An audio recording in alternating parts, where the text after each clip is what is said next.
Hello and welcome to your last Career Life Connections 12 video.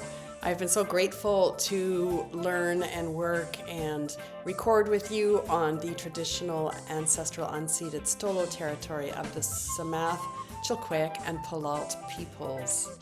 Are you ready? We are almost halfway through your grade 12 year and we are gearing up to get ready for your capstones. We're going to first go over your capstone interview. Who does it? What is it? Where does it happen? When does it happen? And why do we do it? Your capstone is basically a summative assessment of the learning covered in Career Life Connections. Using the tasks and assignments completed and uploaded into your myBlueprint portfolio, you will discuss and highlight three main components of Career Life Connections.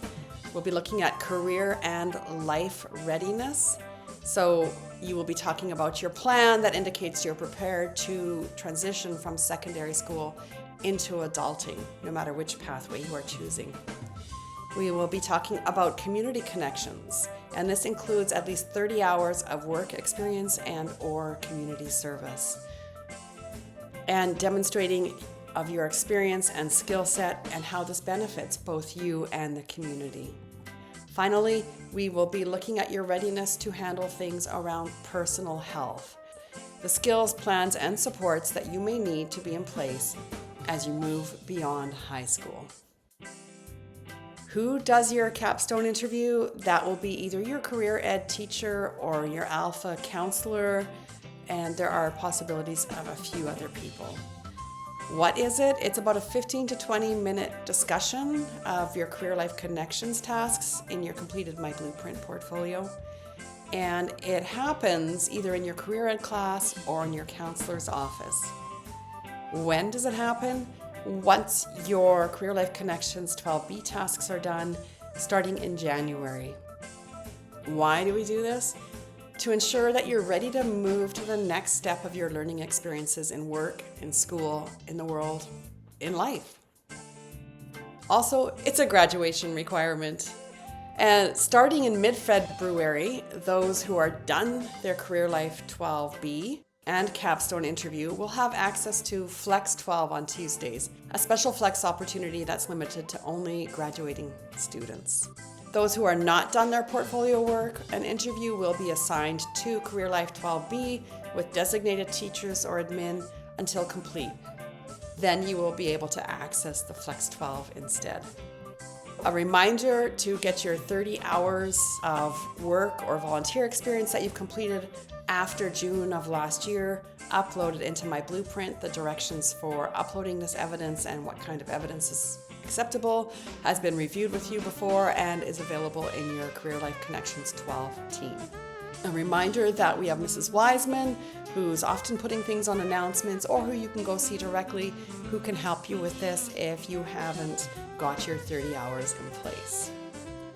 Another reminder, I had a few students that I talked to in the last couple of weeks that had no idea that they should have already been applying for programs that they were considering. If you wanted to go to UFV next year, your general applications opened October 1st and offers of admission begin in February. If you want to go into trades, then you can apply now for the next available intake. UBC opened in October and closes January 15th. BCIT varies depending on the program and the demand for the program. It started October 1st and registration for the different programs stays open until that program is full. SFU, again, you have till January 31st to complete an application for there, and Kwantlen Polytechnic, which is near here, has their applications open until March 1st. Offers begin well before March 1st, and some programs will fill if you delay in getting your application in. Let's talk about professional email accounts as you move into adulting. And I know this was addressed last year when we were working on resumes and cover letters. You need to make sure you have a professional adult email account. Some places you might consider are Gmail or Outlook or Yahoo. Gmail is probably the most common. Now, you might live in a house that has Shaw, so your family's email accounts might end in @shaw.ca, or you might have @telus.net.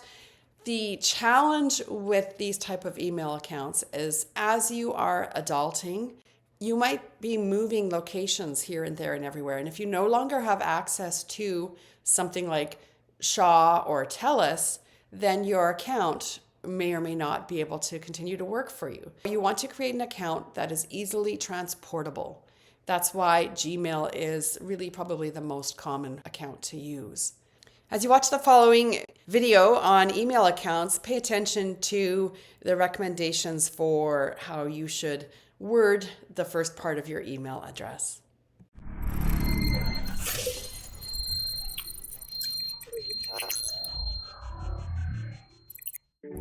Cover letters, resumes, interview invites, follow-ups, thank you notes, contract offers, and more. It all gets sent over email. Then why are email addresses often afterthoughts? Do you ever look back at your first email address and cringe? I do. I'm going to assume that you have already made the intelligent decision to retire your once hip email address from your younger years and have left Kitten Cutie 777, B-Ball for life, and Mr. Bigglesworth 28 in the dust, at least for your job search. However, that does not mean that your email address is in the clear. For example, take a look at johndsmith89@gmail.com. This doesn't mention kittens, basketball, or the naked little kitty from Austin Powers. So what is the problem? Whether John was born in 1989 or not, or graduated in 1989 or not, the hiring manager is going to make assumptions, and usually in regards to age. Is that a good thing or a bad thing? You won't know.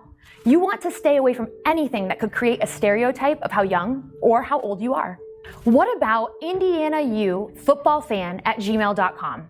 I know, besides the obvious heartache of being an IU football fan, you want to avoid email addresses with your nickname, pet's name, hobby, or any other personal info besides your name. Take a look at John D_Smith62 with an exclamation as the I.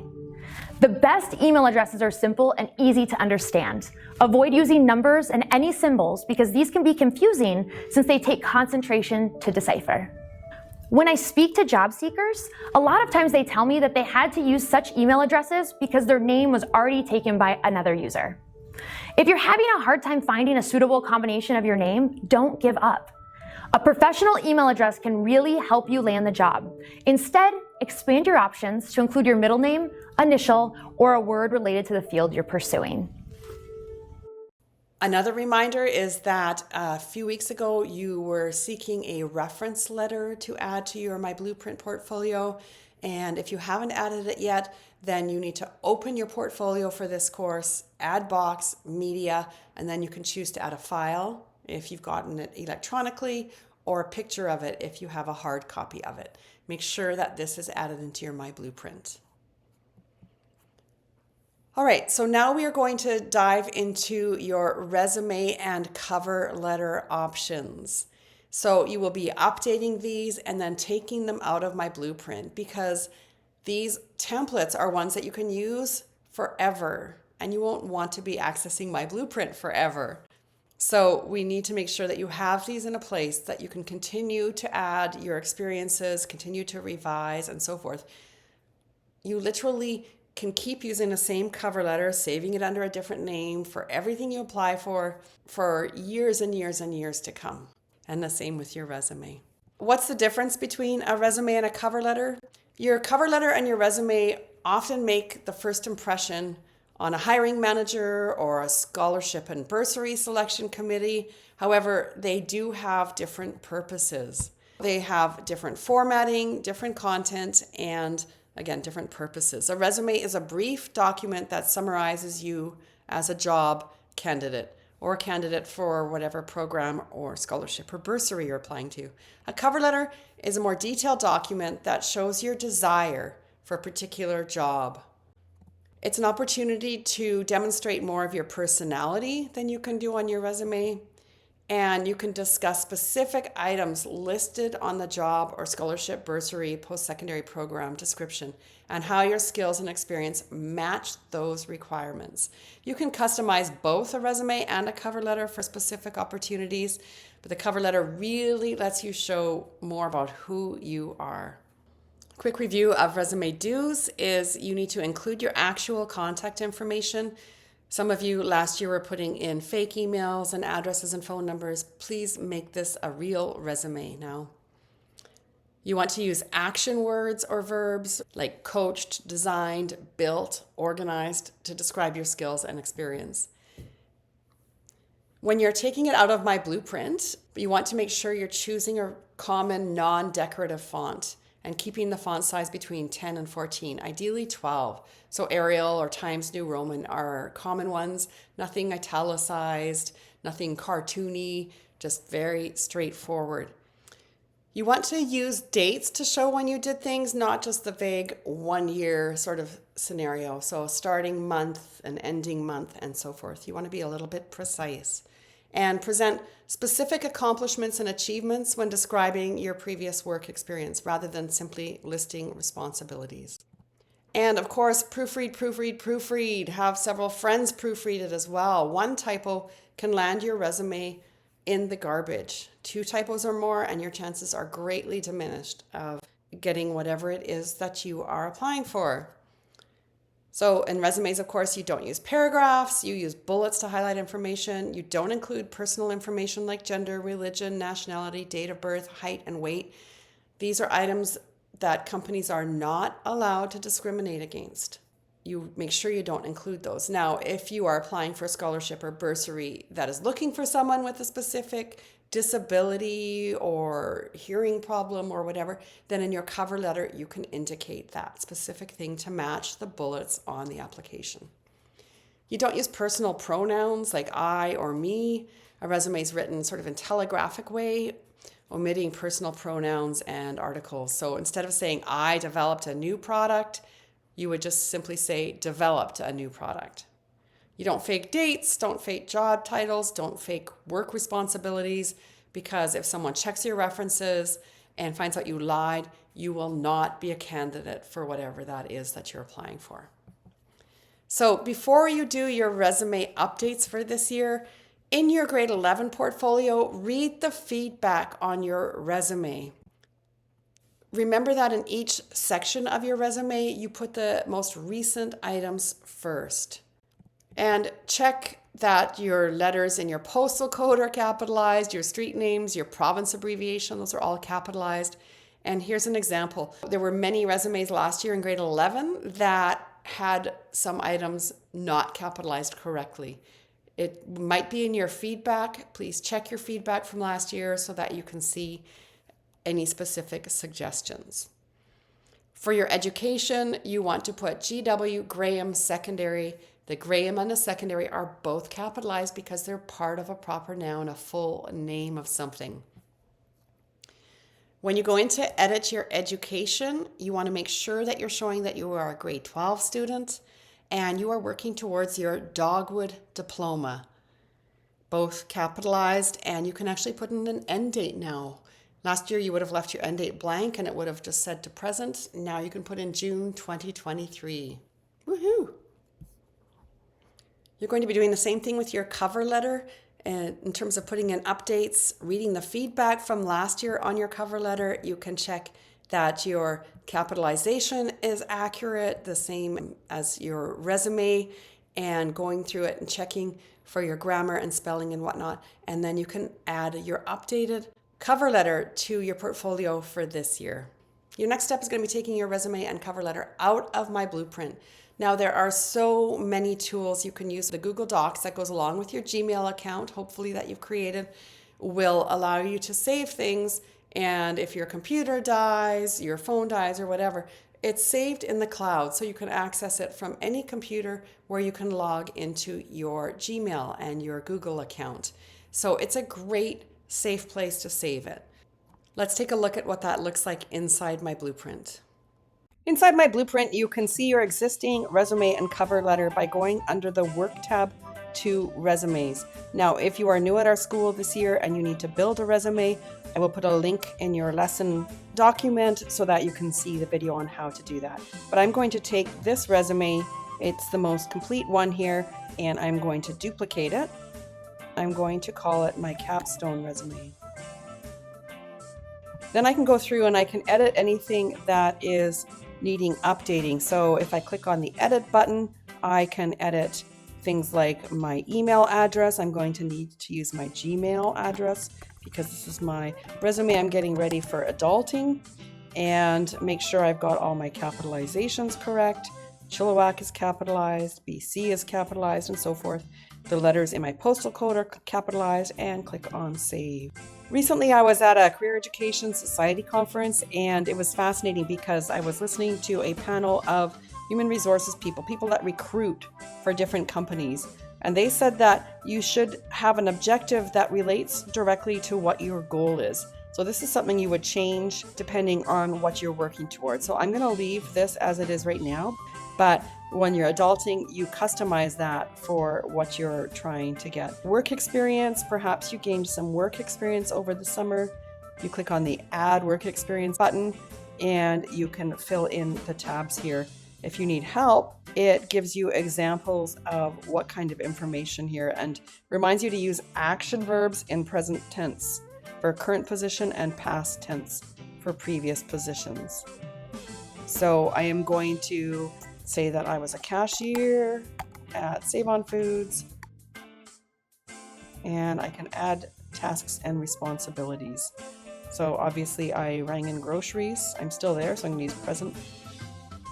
Add another one. Provide, my action verb, customer service, etc. Click on save, and now I've updated my work experience. Now please note that you need to have the most recent items first under the heading. So if you have things you need to move around, you can click on the little plus buttons and it will reorder them for you. Here's the education. I've got G.W. Graham Secondary, September 2019 to June 2023. And I'm going for my Dogwood diploma, and I can click on save. That's updated. Once you've got your resume all updated, you can hit preview resume. I can move the order of things around. Maybe I want my education up higher. So I'm going to switch orders and I'm going to slide education underneath my objective. Save. Now I can add it to my portfolio, clicking on this button and choosing the portfolio. And I can export it. I'm going to download it as a Word document. And this is where you save it somewhere where you know you're going to have access to it. And you can do lots of things with it. So if you are savvy with Word, then you can change formatting. This is something I can continue to add to forever. It's all set up. A text file is good if you're copying and pasting information into something like Indeed, where you can make an online resume that you add to and reuse. So you might want to get the TXT file. You can see it ends with TXT. Downloading as a PDF is something that you can use if you want to email it or send it somewhere as it is without making any changes. But you might even decide you want to download it in all three formats. You could also email it to yourself. If you click on the share button, I can select a Word document and type in my email, my Gmail account if I want to have it just in case. Click on the email now and it will have emailed a copy of this resume. I can do the same thing with my cover letters. So I want to have a nice, beautiful new cover letter for this year. I'm going to go through and check it, make sure I've got everything up to date. I might want to change this to my Gmail account or whatever I'm going to use when I'm adulting. Hit the save button. For a cover letter, if you're applying to someone specific, then you always put that information in here. I'm going to leave this as it is because then I will remember to put in other information next time I use the letter. I can go through, double check it for grammar, punctuation, everything else. When I'm done, the same idea. I can hit preview cover letter. I can add it to my portfolio for this year by clicking here. I can export it as Word, PDF, or text file, and I can even email it to myself.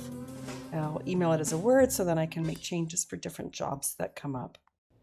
Your resume and cover letter can be adapted and adjusted for scholarships and bursaries, and Mrs. Harry has had many sessions on this. I'm just going to give you one last quick look at this, and you can contact Mrs. Harry. Remember, there are scholarships and bursaries for everyone, not just the straight A students.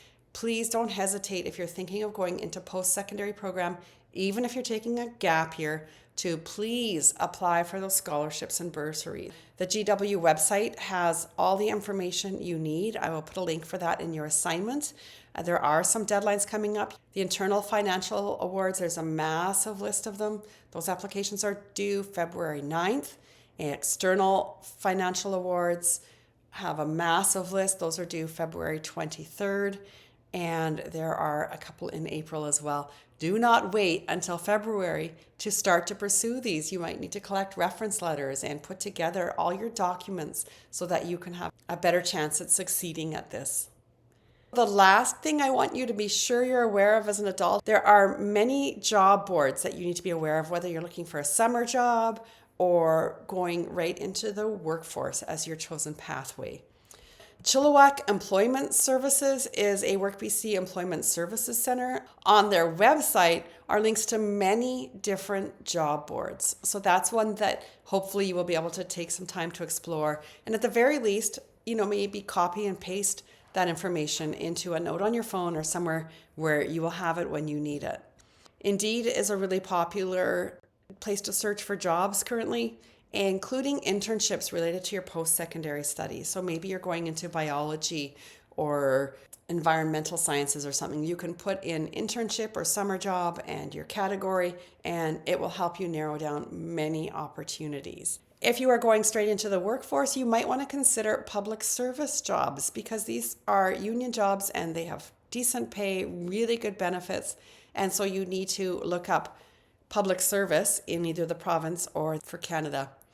A quick overview of all of your tasks for the day. You are going to create a professional email if needed, add your evidence of 30 hours to myBlueprint if you haven't done so yet, add your reference letter to myBlueprint, update your resume and cover letter, add those. Make sure you export a copy of them and save it on your device or in Google Docs. You can add a Word version to your myBlueprint to show that you've done this. So basically you're going to have the myBlueprint resume and your Word resume, your myBlueprint cover letter, your Word cover letter. You can look through application dates for post-secondary programs, scholarships, and bursaries, and check out what you need to do to take those steps. You will be asked about these things in your Capstone interview. If you're going straight into the workforce or considering what you might do for the summer, please explore the various job links from Chilliwack Employment Services website. So this is your last formal lesson for Career Life Education 12. I will have one more video for you in January, but there will be no assignment attached. Last year when I did a bunch of Capstone interviews, I asked the students, what did we miss? And they wished they'd learned more about housing and renting and rental rights, rental agreements, landlord rights, all those sorts of things. So I'm putting together a video for you on that topic with no assignment attached, but super important information that you'll want moving forward. Thank you for sharing your time with me your Tuesday mornings. I wish you all the best in the future. If you can make sure your blueprint portfolio is complete, you will be all set for your Capstone interview. Take care.